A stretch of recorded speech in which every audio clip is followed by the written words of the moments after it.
آنے والی next episode میں آپ لوگ دیکھیں گے کہ فرح اور دعا کا ایک فنکشن میں آمنا سامنا ہونے والا ہے، جہاں پر نوشیروان ان دونوں کو انٹروڈیوس بھی کروائے گا اور فرح کو یہی لگے گا کہ وہ نوشیروان کے جانے کے بعد دعا کو یہی بتائے گی کہ نوشیروان کی وہ پہلی محبت ہے، اور اس بات پر دعا بہت ہی غصے میں آ جائے گی اور نوشیروان سے اس کی علیحدگی ہو جائے گی۔ لیکن ایسا کچھ بھی نہیں ہوگا، فرح کے بھڑکانے پر بھی دعا اس سے یہی کہے گی کہ اب نوشیروان صرف اور صرف اس سے ہی محبت کرتا ہے اور نوشیروان اسی کا ہی ہے۔ فرح یہ ایکسپیکٹ دعا سے نہیں کر رہی تھی کہ دعا اتنی آرام سے اس کا جواب دے گی۔ ان ساری باتوں کی وجہ سے فرح خود ہی میں احساس کمتری کا شکار ہو جائے گی۔ فرح نہ کہ دعا سے الٹی سیدھی باتیں کرے گی، بلکہ اس فنکشن کے اینڈ ہونے پر نوشیروان سے بہانے سے ملنے کی کوشش کرے گی، ایک ایسے ہی موقع سے جیسے فرح نوشیروان کے آفس بن بلائے مہمان کی طرح پہنچ جائے گی تو دعا کی کال آئے گی تو نوشیروان جس پر اس کو کہے گا کہ وہ گھر پہنچنے ہی والا ہے، اور فرح وہاں پر پیچھے سے بول پڑے گی اور دعا بھی فرح کی آواز سن لے گی۔ دعا کے دل میں کہیں نہ کہیں شک پیدا ہو جائے گا کہ نوشیروان فرح سے مل رہا ہے اور دعا کو دھوکہ دے رہا ہے، لیکن معاملہ تو الٹی ہی ہو جائے گا۔ فرح تو نوشیروان کے پیچھے ہی پڑ جائے گی۔ ایک دن نوشیروان فرح کی حرکتوں سے بہت ہی تنگ آ جائے گا اور اسے بہت ہی غصہ آئے گا، لیکن وہ بھی بہت ہی ڈھیٹ ہے۔ وہ نوشیروان کا گریبان پکڑ لے گی، جس پر نوشیروان غصے میں آ کر فرح کے منہ پر تھپڑ مار دے گا۔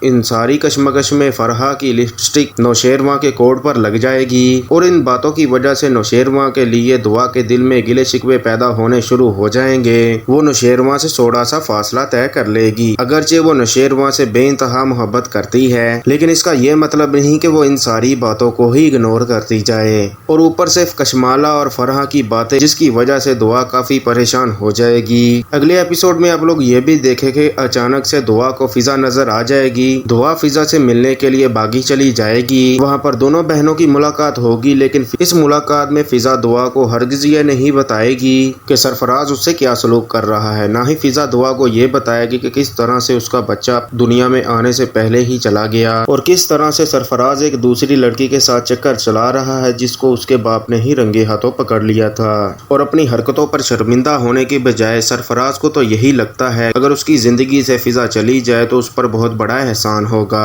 سرفراز کو تو یہی لگتا ہے کہ وہ بہت ہی ہینڈسم ہے اور اس کی طرف لڑکیاں کھینچی چلی جاتی ہیں۔ اب وہ پھر کوشش کرے گا کہ نوشیروان کی بیوی سے یعنی دعا سے اس کا نمبر لینے کی کوشش کرے اور ایک مرتبہ پھر اس کو اپنے حسن کے جال میں پھنسانے کی کوشش کرے، لیکن یہاں پر سرفراز کی اچھی خاصی دلائی ہونے والی ہے۔ فضا کے جھوٹ بولنے پر بھی دعا اس کی باتوں پر یقین نہیں کرے گی، لیکن اسے آخرکار پتہ چل ہی جائے گا کہ فضا کی زندگی میں کیا چل رہا ہے۔ پہلے کی بات تو اور تھی، لیکن اب دعا اس پوزیشن پر ہے کہ وہ اپنی بہنوں اور ماں کی تھوڑی بہت مدد کر سکے۔ وہ اپنی طرف سے تو پوری کوشش کرے گی کہ ان تینوں کی زندگی سے جس حد تک مشکلات ہوں وہ ختم کی جائیں۔